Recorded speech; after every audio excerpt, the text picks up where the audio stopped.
If you haven't heard about Anchor, it's the easiest way to make a podcast. Let me explain. It's free. There are creation tools that allow you to record and edit your podcast right from your phone or computer. Anchor will distribute your podcast for you so it can be heard on Spotify, Apple Podcasts, and many more. You can make money from your podcast with no minimum listenership. It's everything you need to make a podcast in one place. Download the free Anchor app or go to anchor.fm to get started.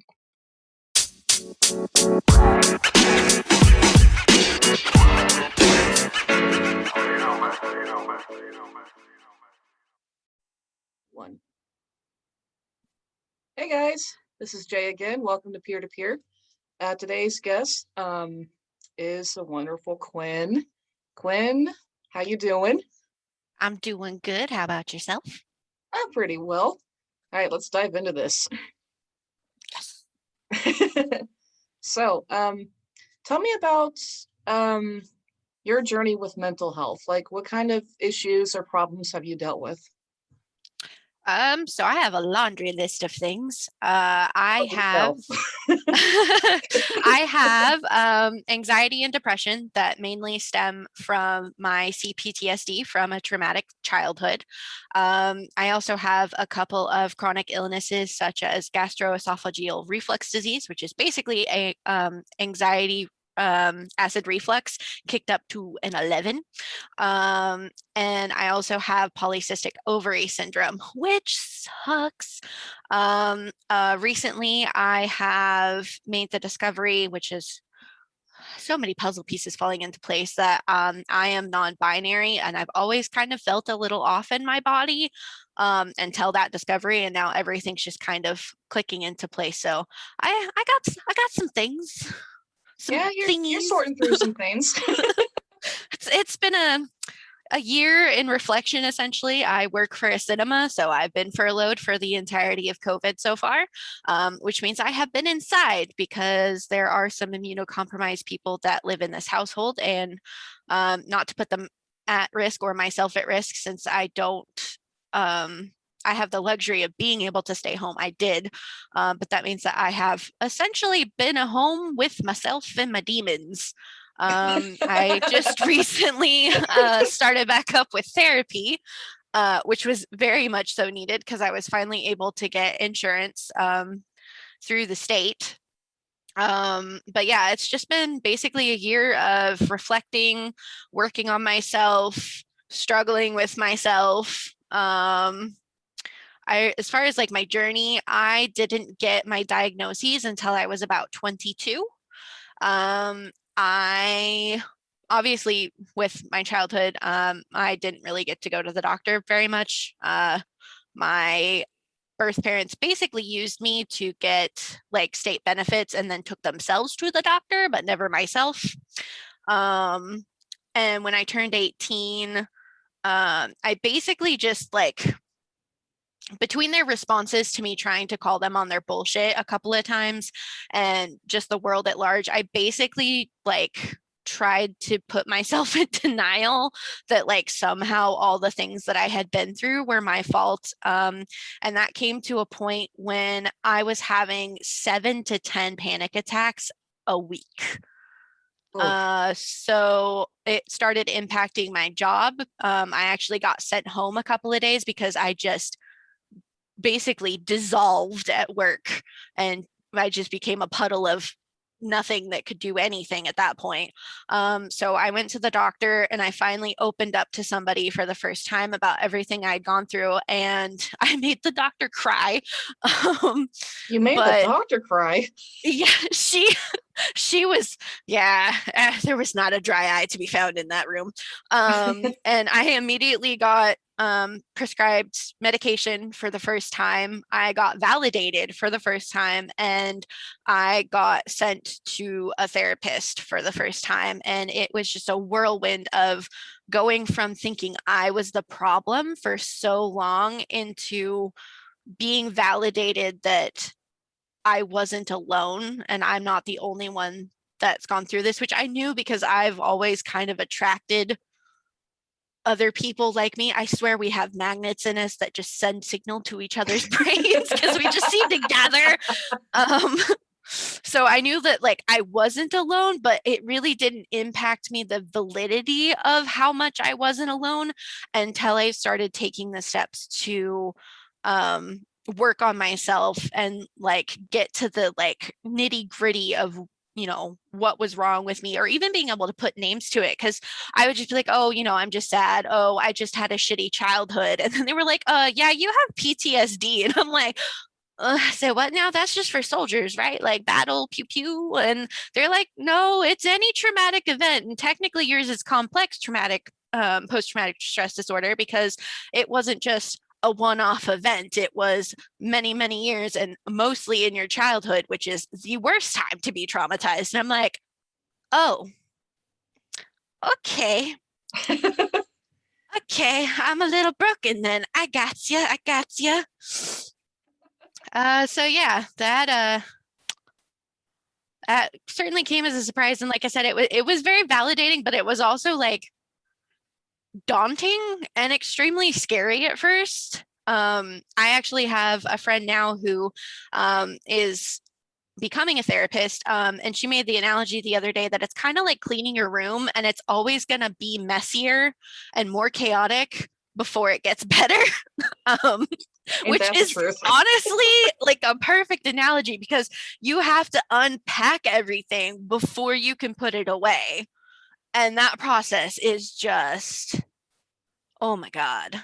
And then I did pretty well. I actually ended up getting discharged from therapy, I want to say about 9 or so months into it. It was around the time that I actually met my now fiance. And I was doing really good. I got my driver's license, which for me was huge because I had freedom. I had a car. I could take myself places. I pretty soon after that moved out with said fiance into my first apartment, which was like, oh my gosh, I have a place and like my own space, and I can do what I want with it. And there's no anybody telling me like, you can't have that. That's dumb. Like I could have all the nerdy shit I wanted. And it was whoa. Um, and that went really good. But then at the end of 2018, I got super sick and I had really bad stomach problems. And nobody could tell me what was wrong with me, and I couldn't work. I could barely leave bed. My fiance basically took care of me as much as he could, between him going to work because we still had rent to pay. And it essentially culminated in my mental health spiraled to the point where I started having suicidal ideations. And I just looked at my fiance and I'm like, you need to take me to the hospital and I need to be admitted somewhere before I hurt myself. Which made him cry, and I cried, and then I made another doctor cry. So that's 2 for 2. And I actually spent a week in a mental health ward the beginning of January 2019. And it opened up my eyes a lot to how bad I had gotten, but it also again opened up my eyes to how much that this is such a big problem, because there were people there that were younger than me, and there were people there that were in their 80s that were telling me they had been there like 3 4 times during their life. And it's such an eye opener, because I'd always mostly associate it with people my age or close to, just because my interactions with them. But seeing like people that were so far into their life still having this struggle just really, it opened up my eyes, and it kind of helped, which you would think that it would kind of it would be the opposite, and I'd be like, oh God, there's no hope. But like, it made me feel better that like it isn't like, oh, you just aren't adult enough to handle this. Like it's just hard. Mental health is just so hard, and sometimes you need that help and you need that boost and you need those tools or somebody else to kind of help pick at your brain, because I'm great at like giving advice to my friends or like helping them like deal with their emotions, but I am absolute shit at regulating my own. Like absolutely. Like I can be the most logical person, but the first minor inconvenience to myself and that just goes out the window. And all of a sudden I'm like, I don't know what to do. I'm usually the smart one. Like, what do? And I don't know. I don't, my body just like, I, my brain goes into fight or flight and it flees. And then my body's just kind of left there going, I don't know what to do, guys. Guys, Yeah, what do I do? like what the fuck just happened? Yeah. So it really sucks because like I feel so in charge, and then as soon as emotions come into play, I'm just a mess. Um, so yeah, and I didn't get back to work until September of that year because I was dealing with the aftermath.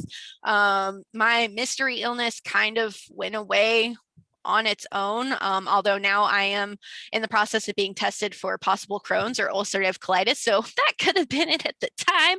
Ha ha. So I get to go actually on the 15th, I get to go have about 80 scratches done to see if I'm allergic to about 80 different foods. So Ow. that's going to be a fun day. Um, but I just want answers at this point because if I've learned anything from my mental health and health journey in general is when you have a name for it, it is so much easier and so much more validating than just going, this is wrong with me, instead of being like, I have PTSD. And it just makes it a lot easier for me to deal with if I know what I'm dealing with. Mm.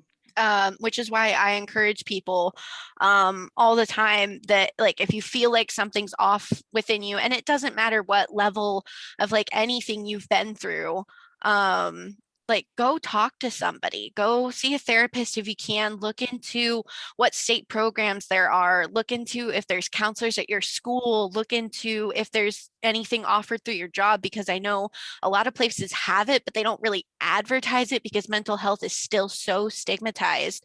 Like, for example, my fiance grew up in a fairly regular household. His mom and dad are together. They're not divorced, which I feel is like the unicorn child nowadays.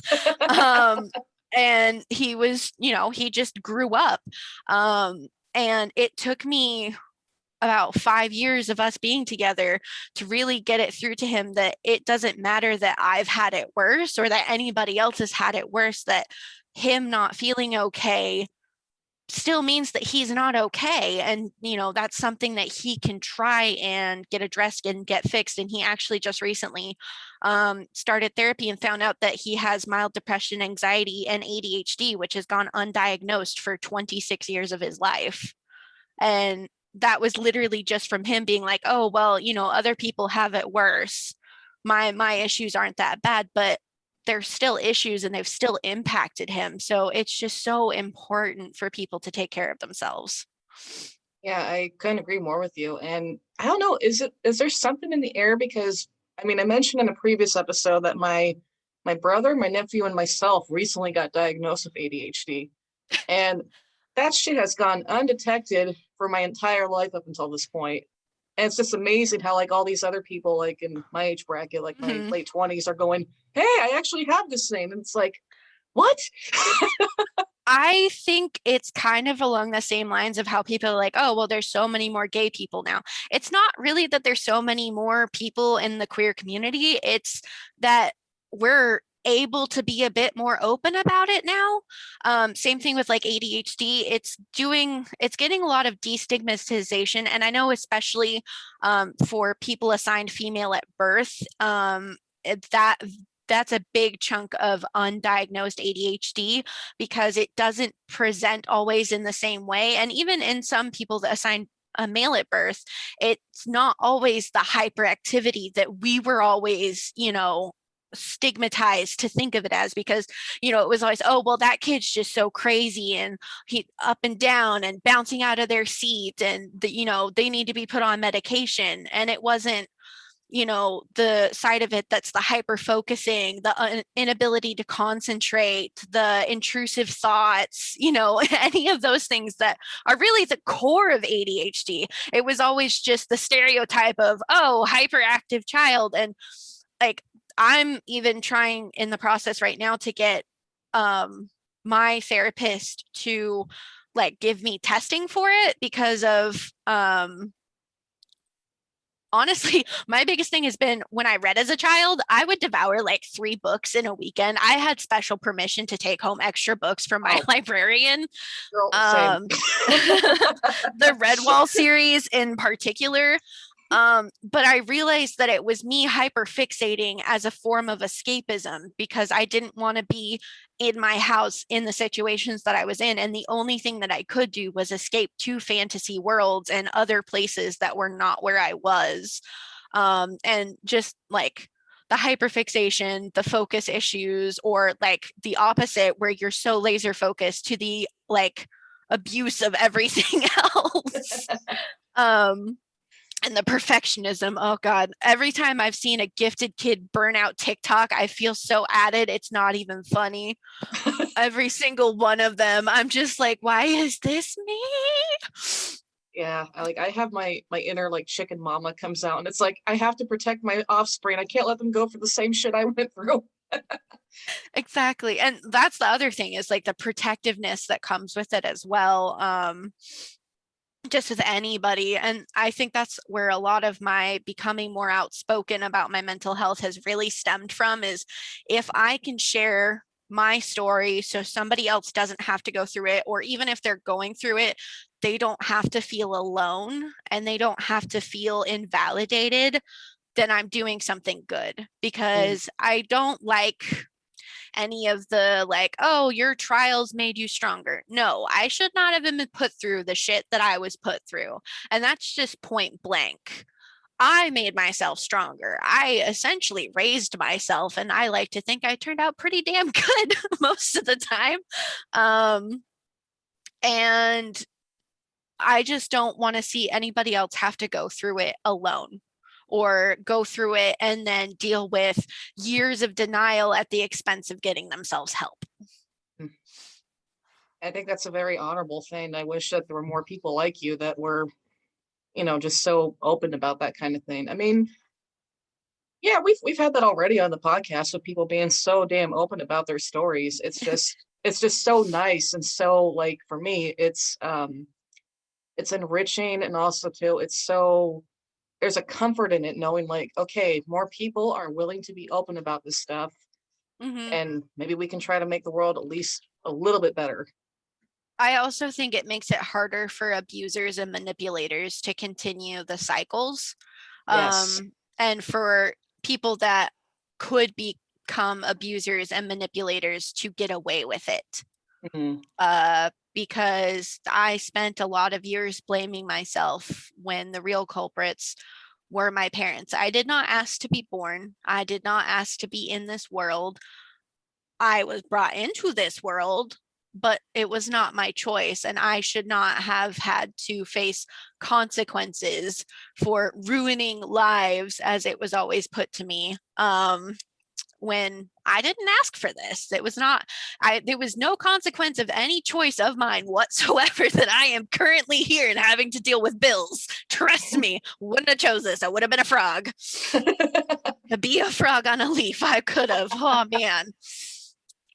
Yes. Um, Oh, and go it ahead. just it really sucks and it ruins a lot of things. I actually just recently got back in touch with my youngest sister after 10 years of not seeing her. Wow. And 10 it's years?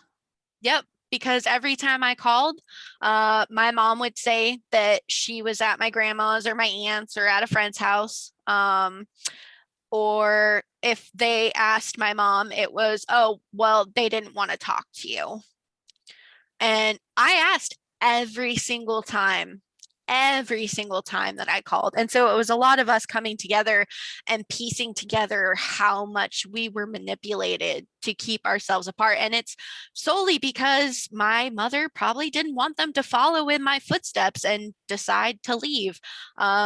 Because as it turns out, my sisters ended up paying most of their bills. And to this day, even though she's moved out, my sister still helps my mother financially. Oh my A gosh. grown ass woman getting helped by her children. And not just in like a, she's sickly or ill or anything like that, but literally just she doesn't want to support herself. And so she is leeching off of her children. And it astounds me. And I cannot thank my stars enough that I had the sense to get out of there. And I had to deal with a lot of guilt of leaving my sisters behind. At first, I definitely dealt with some anger issues toward my sisters because I got the brunt of everything as the oldest child. I essentially raised my sisters. I had to clean the house. I had to have the dishes done. I had to make dinner. I had to help my sisters with their homework, all while still having to maintain a perfect straight A for everything in school because I was the smart kid. So I was expected to be smart at all times, no matter what I was going through. I remember specifically in high school, I would do my homework at 3 o'clock in the morning by light of my touch lamp because it was the only time of day that I got to myself. Are you kidding me? Mm-mm. Oh I my would God. I would get my sisters up in the morning, get them dressed, get them on their way to school, get them to their bus stop. And my bus actually came around the same route, so I would wait for mine too. I went to high school, I did school, I came home, my sisters came home. I got them to try to do their homework. I chased them around while they made messes that I kept having to clean up. I got dinner ready. My stepdad came home, usually in a bad mood, bitched about everything in the house, bitched about the dinner that I made. My mom came home. We had shower time and like dinner time, and then it was bedtime, and we all had to go to bed at the same time, despite age differences. And then I would just stay up and do my homework so that I could try to keep my grades up so I didn't get yelled at for that one. How And did you? Oh, sorry, I'm not sorry. saying I was a perfect child. God, no, I broke rules, but it wasn't really a conducive household in the first place. And it was a lot of very much a lot of strictness and a lot of things that didn't make sense to me. There was a absolute lack of communication, but there was also an absolute lack of respect between child and adult. So it just didn't really go well because everybody, oh, well, you probably weren't a good kid. No, I wasn't a perfect kid, but I wasn't in a perfect environment to begin with. I'm a kid. I'm not supposed to be perfect. That's the time that you're supposed to have to, make discoveries and mess up and be able to like be safe while you deal with consequences if there are. But like, I was still a pretty decent kid.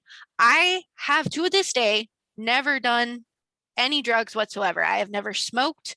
I have never taken any drugs. And that's not to say that people that do are bad people. It's just something that I have always like held myself to. And honestly, considering the environment, the small town that I grew up in, I'm pretty surprised that I grew up that way. I didn't even have alcohol until after I was 21, which most people are like, no, you probably had sips. No, I really didn't. I had no desire to. I was the nerdy kid. I just wanted to stay home and read and play video games. I wasn't invited to parties. And even if I would, I wouldn't have gone because I was bullied enough. I don't need to put myself in danger. Thanks. And like, I just, I wasn't a terrible kid. Like I could have been way, way, way, way worse than I was. I think But that's it was just a lot of chaos and a lot of not getting to be a kid. And then I used to get in trouble, be like, oh, well, you're mothering too much. And I'm like, I wonder why. It's all I know how to do. that's my skill set, guys. I'm a mom. That's what I can do. And even now, like, I have never not been told that I am the mom friend. They're like, you have the mom energy. You have the mom energy. And I'm like, I know I do. I know. I can't escape it at this point. It's just part of who I am. Yeah, you just gotta evolve to big grandma energy. That's coming up. Yes, definitely. But fun So grandma, pixie cuts and rainbow hair. totally. So yeah, a question that I have for you, just kind of going back to like what made you finally leave that environment. Like, how did you find the strength to go, okay, I had enough of this crap? Like, what was the Um, straw that broke the camel's back? I distinctly remember the moment. I was 14. It was towards the end of my freshman year, and I started having suicidal ideations, and it was mostly of my mom, the thought of like my mother finding my body and then finally feeling the consequences of her actions.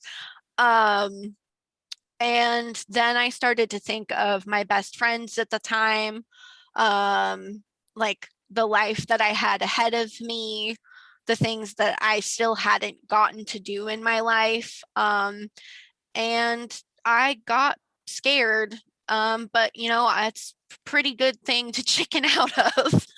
Uh, so I ended up calling my dad, and being like, hey, I want to come live with you. Because for my entire childhood, I was always told, oh, you can choose who you live with. You can choose who you live with, even though it really wasn't that. Um, and My mom got pissed.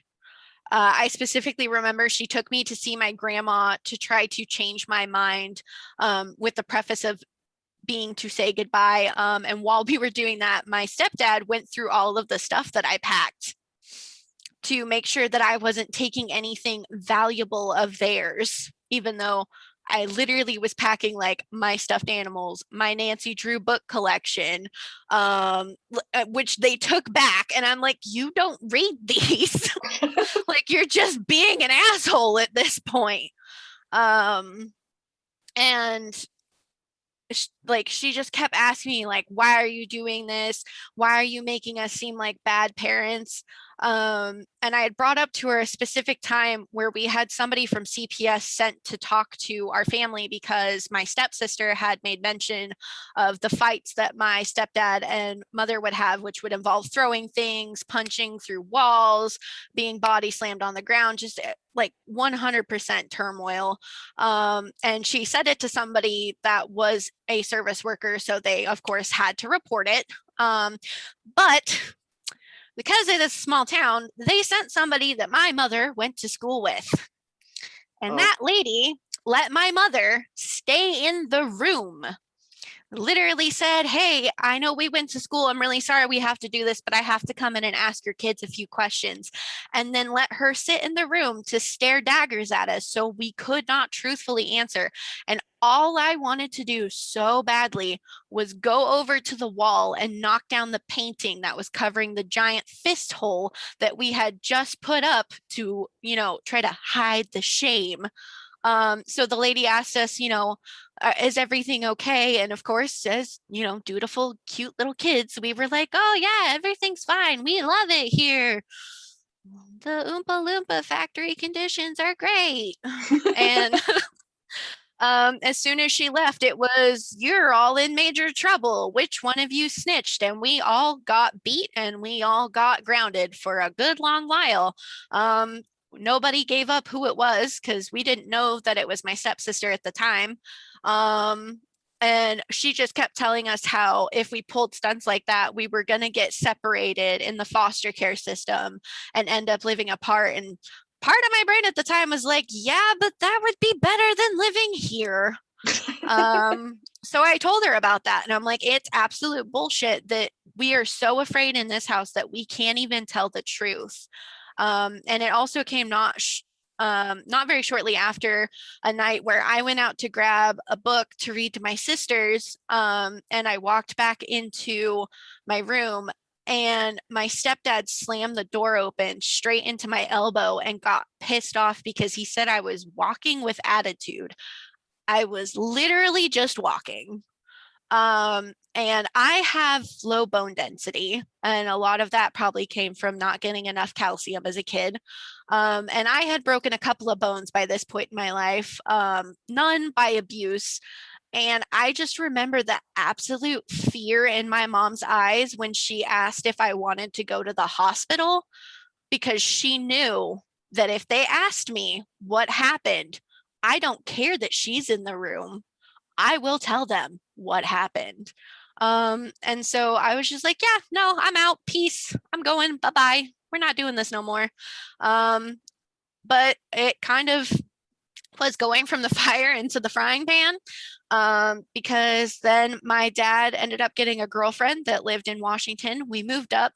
She seemed super duper nice, super duper sweet. I was like, cool, mom, I never had moment. Yay, I finally get one of those.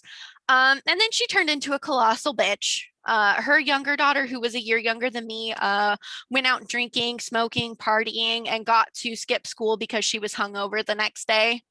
And I got smacked across the face because I wiped down the kitchen counters and the back door was open, so the wind dried them, which meant I apparently lied about wiping down the counters. And What? I didn't even like argue with her. I was just like, okay, well, I already did it, but I'll go ahead and wipe them down again just to be safe. Like, completely amicable, just trying to get through my life here. And she smacked me. They eventually broke up. Shocker. And my dad yanked me out of school to move me back down to California a quarter way through my senior year. And I actually had to get my GED because at that point, with me I moved from California to Oregon, first with my dad, and then we moved to Washington. And so at that point, trying to move back into California, I would have had to have repeated my senior year had I wished to graduate because of all the different state requirement classes like California history. Um, so I was just like, yeah, nah, not doing that. I'm going to get my GED, which I passed with flying colors. Um, but it really sucked because it was me and my dad in an RV with a bathroom that didn't work. The toilet and the plumbing in it didn't work. For the first 2 months, I had to shower by microwaving mason jars of water and dumping them on myself. And I got sick of that. So I actually went and made a deal with the RV owner and told him that I would build his Facebook site for him in exchange for use of the on site bathrooms. So I finally got a shower, which, oh my God, that first shower was amazing. I bet. But I had to barter just for the basic necessity of being able to wash my clothes and actually shower myself.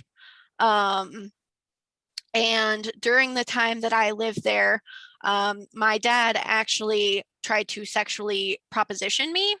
And I spent the remaining 6 months that I had to live with him wearing the baggiest clothes that I could find and basically living in fear every single day that I was there. Oh my And the God. day that I turned 18, I actually had some friends come down from Washington and pick me up and take me back up here. And I ended up um, actually confronting my dad a couple of months after the fact once my brain had time to kind of process things. And he told me that he was just trying to prepare me for what I would deal with in the real world and see if I was ready to be on my own. Weird thing What? is, I have not once been approached like that by a single person, and I'm going to be 27 this year. So that's 8, 9 years of not having that happen a single time, except for the time that he's done it. Oh my God. Like, if you don't mind me asking, like, what did he say? Like, I just that a parent. He Ugh. exactly, exactly. He called me into the main room of the RV because I had the bedroom. And he was like, what are your views on like sexual relationships? Like, are they more conservative? And I'm like, oh, sweet Jesus, not a sex talk. Because at this point, with moving schools 3 times, I had been through sex ed 3 times. Not to mention the own like research that I've done because school sex ed teaches absolutely fucking nothing. Um, and I, at the time, was still a virgin, and I was just like, this is awkward. And I was like, okay, I guess I'd say I'm more conservative. Like, I don't really see myself being anything other than like a monogamous person. I don't think like emotionally I can handle that. Like, my brain went into full, like, we're answering this question mode. And then he was like, well, it's just because, I don't have a girlfriend right now, and guys have needs and it hurts. And I'm just like, I have some lotion. Like, that's all my brain could think to respond to with that, which is, looking back now, I'm like, why the fuck did I do that? But I mean, that's all, like, literally my brain was short circuiting, and it was like, he's not asking what I think he's asking, is he? And I remember like a month after that, he woke me up in the middle of the night and he was like shaking. Um, and he was like, I just really need some release. And I'm like, my lotion's in the car. And I climbed out of bed at like 2 o'clock in the morning, went and grabbed my lotion, handed it to him, closed the bedroom door, and didn't go to sleep for the rest of the night. Oh my And I God. literally had to live with him for another 6 more months after that. And I remember like a few weeks after that, he said that he might need me to stick around for a little bit longer after I take my GED. And I bursted out crying. I couldn't fathom how I was going to make it. And like my worst fear was that once I turned 18, I wouldn't be like safe enough anymore. Like I think it only saved me the fact that I was technically underage is the Oh, only thing that saved me. And it still terrifies me because like I was 17 and his daughter. I actually have a middle sister and I do not speak with her for a multitude of reasons. But the biggest one is she got in contact with him after I told her all this, and she has kids. And he apparently told her, oh, yeah, I was on drugs at the time. And that apparently makes it excusable. oh my Like, God. I cannot imagine drugs making me want to proposition a family member. Like, that just, what the fuck? And even if Yeah. that is your excuse, why were you on drugs when you were raising your 17-year-old daughter in an RV? Oh my Like, God. we ate soup and like I honestly couldn't look at ramen for like a year after that because of how much I ate. Like we ate dirt cheap food and you had the money for drugs? Are you Right, kidding right. me? Are you kidding me? And it really sucks because I had to leave my dog with him. I mean, technically it was his dog. He got it for us as a Christmas present to make up for being a shitty parent. And he was abusive to her. And I hated the fact that I had to leave her with him. And I actually have sitting right up here, I have a plaque with her picture on it because my aunt called me at one point a couple years into my relationship with my fiance and told me that my dog had passed away because he went to go get her spayed after she was like 7 years old, which is really late to get spayed. And so there were complications from the surgery and she ended up passing away. Oh, I'm so And sorry. I don't think I would have gotten through living with him had it not been for Frost. And I think about her every single day. I have my own dog now. Her name is Nanners. And my fiance pointed out from the pictures he had seen of Frost that she looked like a mini version of her. And then I noticed that she has little markings that look like angel wings on her back. And I think of her as just like, I don't know, Frost reincarnated sometimes, just here to get me through this stage of my life, essentially. But I'm so grateful for her because I knew that had it come down to it, she would have protected me against him. And she was probably the only thing that made me feel an iota bit of safe in that household. But at this point, I have not spoken to either my mother or father in over 10 years. And that trend is going to continue I was and I was continue about to for say, I a hope very so. long time. No, I've even made the comment to my sister that I will come to her wedding, but if either one of them is there, which I don't think my father will because my younger sister is like, yeah, no, that's fucked up. Um, like a rational person. Um, but our mother might be, depending. And I just plan on just being like, just pretending she doesn't exist. At this point, I've legally changed my birth name and everything. So I actually plan on if she comes up just being like, oh, it's you. And I'll be like, huh? What do you mean? I'm Quinn. See, it says so right on my ID here. Quinn. I don't know who you're talking about. That's not me. I'm just a non binary frog that, is married to this wonderful man, and I'm here to support this girl on her day of marriage. I don't know who you are. But yeah, I don't plan on having contact with them. And I do plan, because Tony and I do plan on having kids someday. I do plan on telling them my life story at some point and explaining to them why they don't have grandparents on my side, because I think it's important, and also because I'm not going to raise my kids with any stigmas about mental health. I'm going to be very upfront about my mental health and my issues from the get-go, because I don't want them to be a continuation of that cycle. Like my biggest thing with having kids, because for a really long time I was terrified of the idea that I was going to mess them up like I got messed up. But my biggest thing is ending the cycle and just doing pretty much the opposite of what my parents did. um, I I've been told by therapists a couple of times that I have the healthiest mindset, which is they taught me what not to do. And that's just kind of what I look forward to as far as like my future with a family, is getting to do things what I think is right, essentially. So you have like a sense of control now that you're out of that. Yes. And especially now, like with my fiance and the support system that I have, I think that's one of the biggest reasons why I am so vocal about it, is because I know no matter what, I do have this safe space, and I do have a space that I am 100% in control of. That no matter if somebody disagrees with me or anything like that, I know my story, I know my truth, and I'm going to speak it. And that also branches into being upfront about my sexuality, my gender identity.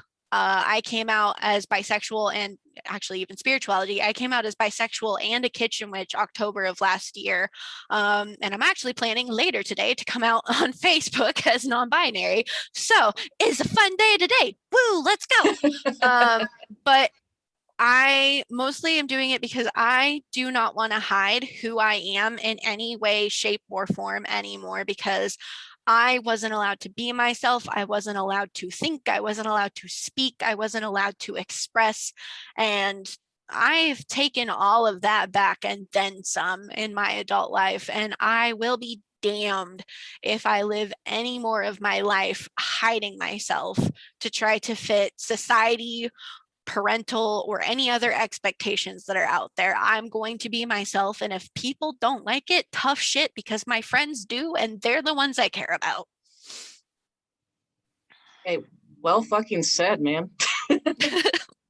I am a very big found family believer. And even if your found family is people that are blood related to you, that's amazing. And that's awesome that you have that support system. But I like, no, I hate every time some blood's thicker than water. And no, you're missing the other half of that quote, for one. And two, that's just bullshit. And I think a lot of issues and a lot of things are gotten away with because of people being like, well, they're your family. Like, it does not matter. And to counterpoint that, if they are your family, there is no way in hell they should be treating you remotely like that. Like, if they love you, if they care about you, and I always get, well, they're your parents, you have to love them. Okay, I'm their kid. They were supposed to love me and care for me and protect me, and they certainly did not do any of those things. So, I hear that a lot, especially with childhood trauma and childhood abuse victims, is always well, they're your parents. I don't give a shit. Like, I don't. And and it's hard for me because there's, Mother's Day and Father's Day and, everybody out there. And so I usually will also try to post something like, hey, to the kids that raise themselves, like, congratulate yourself today. And remember, it's okay to take time and space for yourself, because it really sucks. Like, it really, really sucks. And you don't owe anybody jack shit just because it's Mother's Day. Like, no, no, Yeah, no. thank you for saying that too, because I think one of the two, they're coming up real soon, aren't they? Yep. Mother's Day is in May, and I want to say Father's Day is in June, if I remember correctly. I Yeah, don't know. I so kind of try to blank them out of existence. But yeah, like, it's hard. Like, and I know there's also the people that have like lost their parents and things like that, but it's still something that I grieve sometimes. I don't grieve the loss of that family specifically. I just grieve the loss of not having a family. Like, especially with my fiance and I planning our wedding, sometimes it hits me really hard that, like, I don't have that whole, like, my side of the thing. Like, my side of the thing is filled with friends, which is great and I love them. But sometimes it does hit hard that, like, I don't have a dad to give me away. I don't have a mom to be, the matron of honor or like any of things. I don't have these things. I just have myself, and that's it. And it is okay and it is valid, and I'm not lesser for it, but it is still something that sometimes it does feel like a hole inside of me. And it's important to address that, and it's important to allow yourself space and time and emotions to either, express it or deal with it, or, however you want to address it. It's important to remember that it's okay to grieve for not having that part of you, even if, it's because they need to be out of your life, because your life would be worse if they were a part of it. It's still okay to grieve for that loss because it is a loss. Yeah, I think a lot of people they think that like once they get past a certain point in their mental health or with like family dynamics, they think, okay, that's behind me. I can't mourn for it. It's like, no, no, no, honey, you need to take time to mourn. Well, not only that, mourning doesn't really stop. Like, as much as people say time heals all wounds, I'm going to carry my trauma with me for the rest of my life. The only thing that I am doing as far as working on my mental health is how much I let it affect me day to day and how much it interferes with my life. That's literally what I'm working on. But I know that this is going to be a part of me, and it's going to be a part of my building blocks for the rest of my life. And there's nothing that I can do about that. And it's okay. It I don't think people should approach it with the mindset of ever being 100% well, because your perfect health is not going to be the same as somebody that has not gone through the trauma, and that's okay. You're still as valid as a person. You're still a wonderful person and a wonderful human being, because most of the time the people that I have found like myself that have gone through traumas are generally the most kind, the most understanding, the most compassionate. I mean, that's still not for everybody. Some people are just bad people in this world, and that happens. But just because you've gone through something bad doesn't automatically make you a bad person, and it doesn't make you less of a person. You're still you and you're still valid. And for somebody out there, you are still loved. And if you don't feel like that, I love every single person that has gone through something like this because they need it. And I'm so proud of anybody that takes any steps whatsoever with their mental health, even if they don't feel like they've done anything. I know how hard it is to just get out of bed in the morning and exist. And it is so hard some days.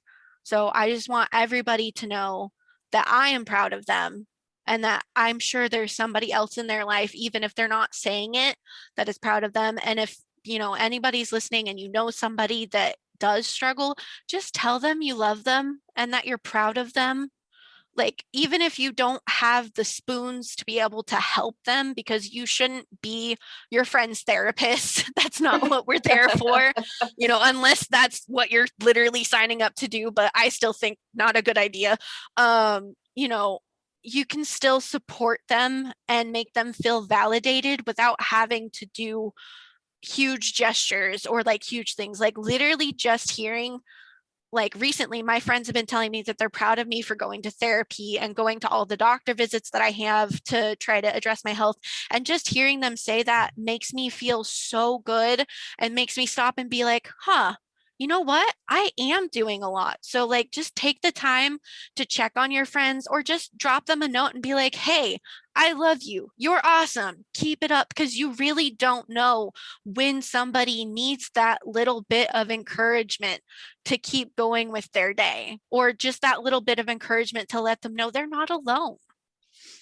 I actually have a question for you pertaining that. Like, why do you think people don't do that more often for their friends that, offer an encouragement or anything like that? Because it seems to me like, I don't know if it's just a me thing, but it's like sure, there's more awareness of mental health and the things that people are going through, but it seems like, you know, people have a hard time though saying that they're proud of other people.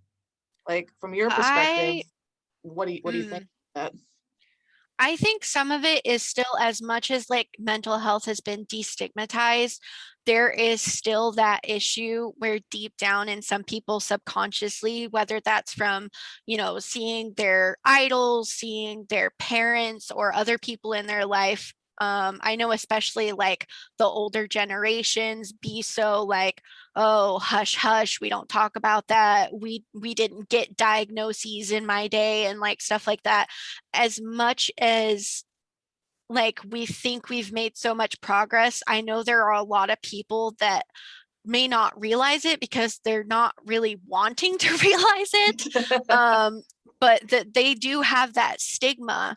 I think there also is the issue of like checking in with your friends doesn't automatically mean trauma dumping.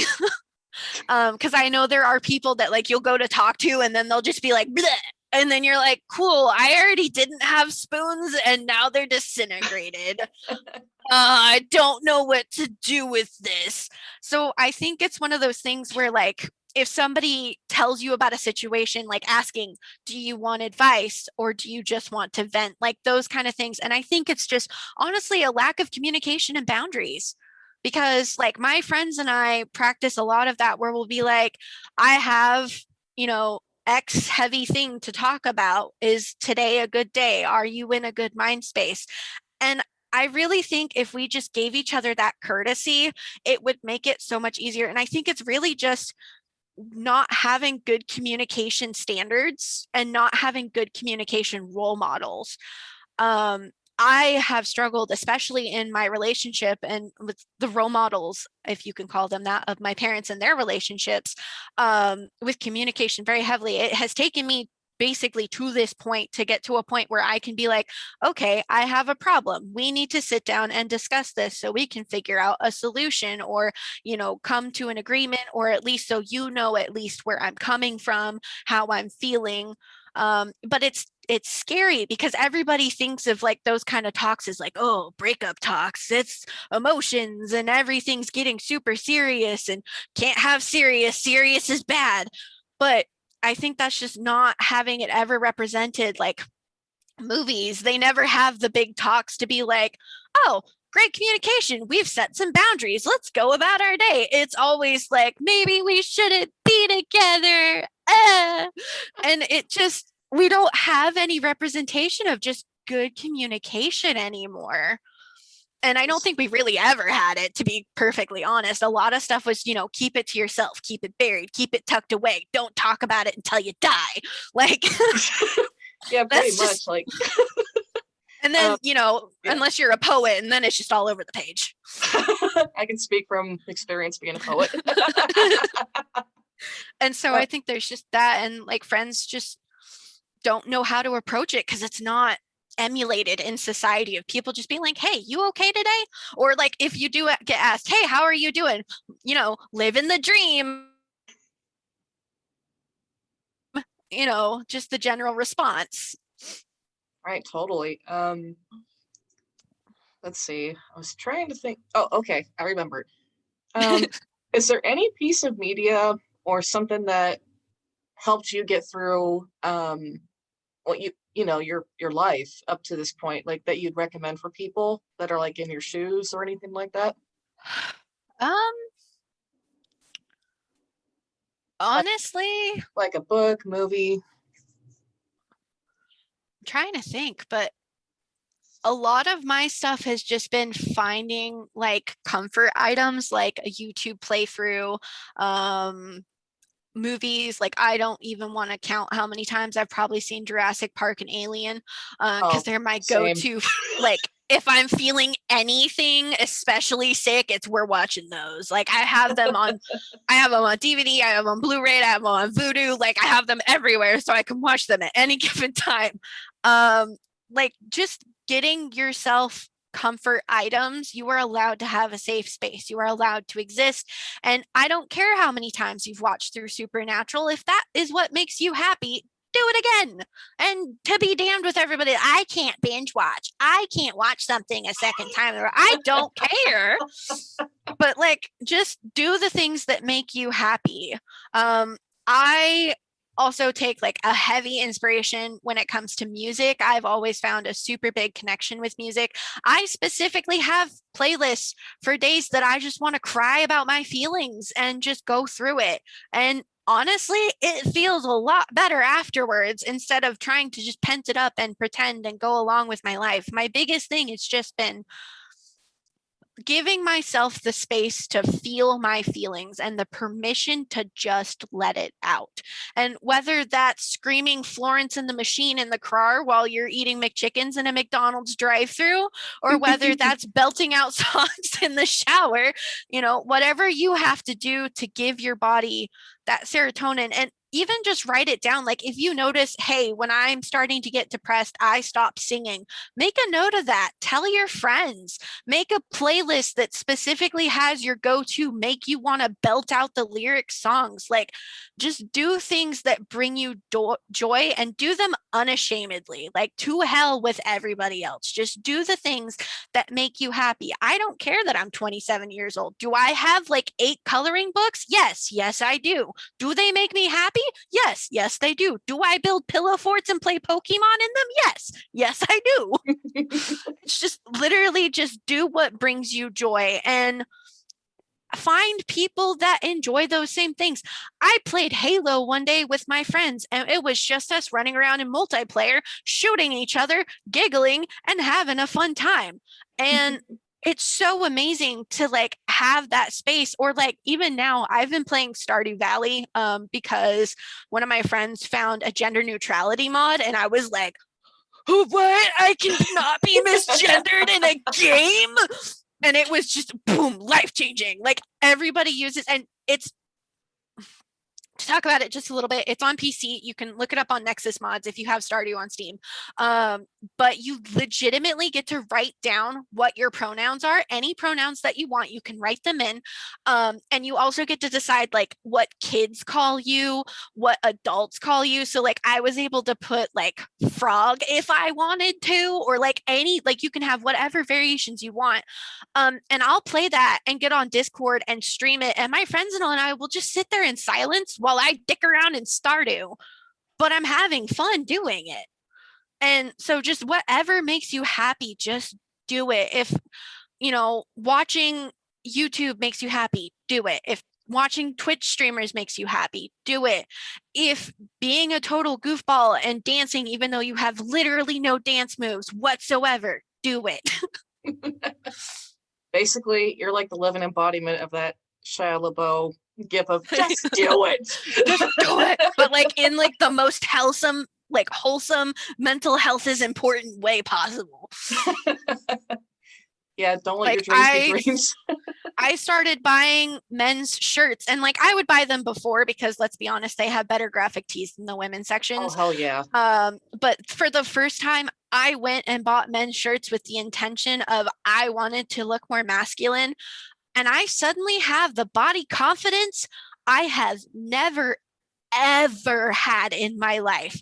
And right now, because of the pandemic and my health issues, I'm overweight. I know I'm overweight. I don't care. It's not like ooh, so spooky. I know that I'm going to try to get myself into shape, but I'm handling my health and my mental health as best I can in the steps that I need to address it properly. But even so, like I feel fantastic. I actually had the thought the other day that I'm like, crop tops. I hate my stomach. We don't talk about her. She is my enemy. She does not exist. But like I was looking at myself and I was like, I'd look real good in a crop top.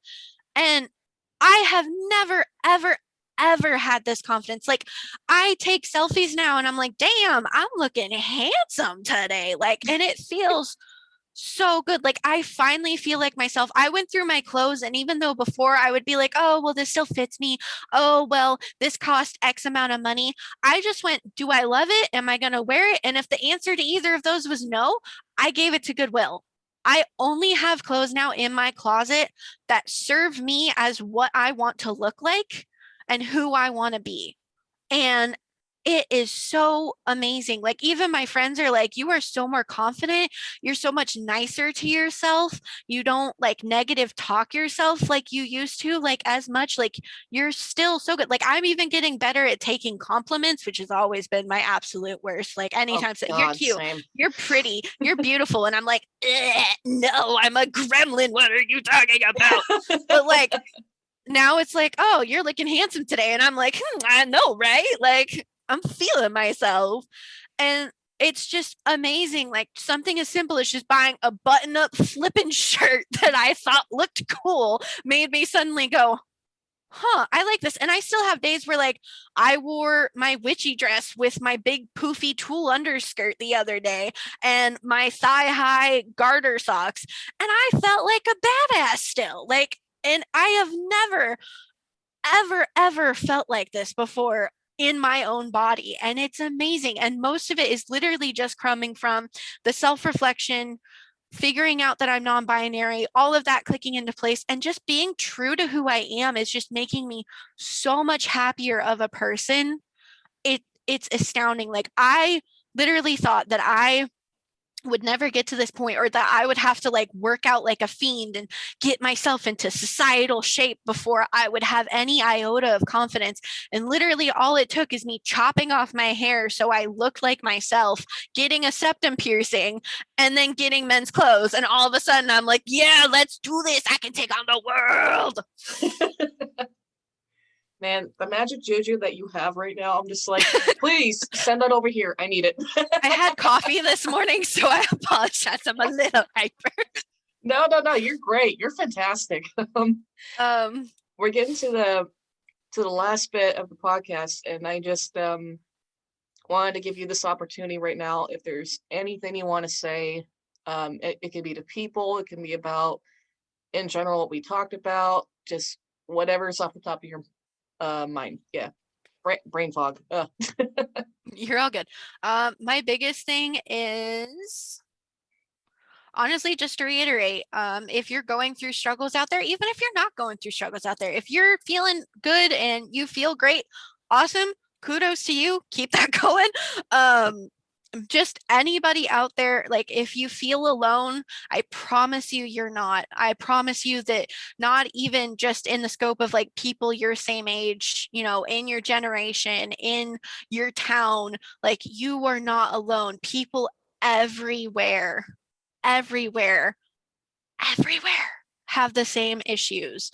Like, somebody deals with almost the exact same stuff. And that's not to say the whole, like, oh yeah, I've been there. Like, we haven't been in the exact situations as anybody else because of all the variables. There's no way, unless like some parallel universe shit's going on, that you're living the exact same life as somebody else. But like, the specific instances, growing up and not having a family, um, being adopted, having a bad relationship with your parents, having a good relationship with your parents, like, literally, no matter what your life is, you are not alone in that instance. You are loved, you are valid. And I am so proud of every single person that gets up and just exists, because existing is so, so hard. So hard some days. And especially this past year with the pandemic, like, just be kind to yourselves. We have gone through unprecedented amounts of stress. And especially for those that were already dealing with their demons before this, and then having this entire topsy turvy year, like, be kind to yourselves. As somebody who struggles with it, as one of my biggest things, self care and compassion are probably the hardest things I can think of in this life. But remember to do stuff for yourself, whether that's dancing crazy, listening to your music, reading a book, taking a shower, chopping your hair off so you don't have to deal with, giant locks of hair because it sucks to have to shower when your hair is super long. Like, Amen. whatever you need to do to exist and be a little happier in that moment, do it. It is so, so worth it. And don't be afraid to reach out to friends. But also, friends, if you do have the ability to reach out to friends that you know have issues. Heck, reach out to friends even if you don't know they have issues. For all you know, they could be going through it and you just don't know because nobody's asking them. And they're one of the, like me, that would rather help literally anybody else but themselves. Like, just tell your friends you love them, tell your friends you're proud of them, talk to them, even just strangers, compliment people, put out kindness into that world because karma will bring it back to you. And that is the biggest thing, is just be kind because you do not know what anybody is going through. Well, damn. That's what I got. Oh my gosh, it has been such a pleasure having you on this podcast. And like at the very end of this, I'm actually feeling a lot more like happier after we talked and hearing your story, because it's like, whoo, okay, I'm not alone. Yeah, exactly. And that's the whole point, is making, even if I can make one person feel like, huh, I'm not completely alone, or it's more normal than I thought, then you know what? It's a successful day right there. Yeah, totally. Like that's a fucking good day in my book. Again, Quinn, thank you so much for being on here, for sharing your story, Of course. for not being afraid to be vulnerable. Um, yeah, I have no words. I'm just like, holy shit, you've been through so much, Yep. but look at you, you're thriving. You're Yes. fine. Look at me. Yep, exactly. And I hope I that, am here and yeah, I am living it. and I really sincerely hope that your story will touch upon people and that they'll feel even better about their own mental health journeys. So thank you That's again. the goal. Yeah, Uh, thank you for having me, and thank you for having this podcast in general, just to help raise awareness and destigmatize and get the word out there. yeah, I appreciate that. Um, so guys, we are at the very end of this podcast episode. If you would like to support the podcast, check out Anchor. There's opportunities for sponsorship. Also, too, we have the podcast available on YouTube. Just look up Peer to Peer, and the episode should be uploaded every Saturday. And if you want to share your mental health journey, or you want to, bring awareness to something, uh, yeah, in general, just don't hesitate to contact me. You can contact me on Twitter via Kitchen Raptor J. And also, we do have a Twitter page for peer to peer. And if you'd like to be a part of that, again, just hit me up. Again, the lovely Quinn, thank you for being here. And again, I'm Jay. Uh-huh. All right, and we'll see you next time. Bye. Bye.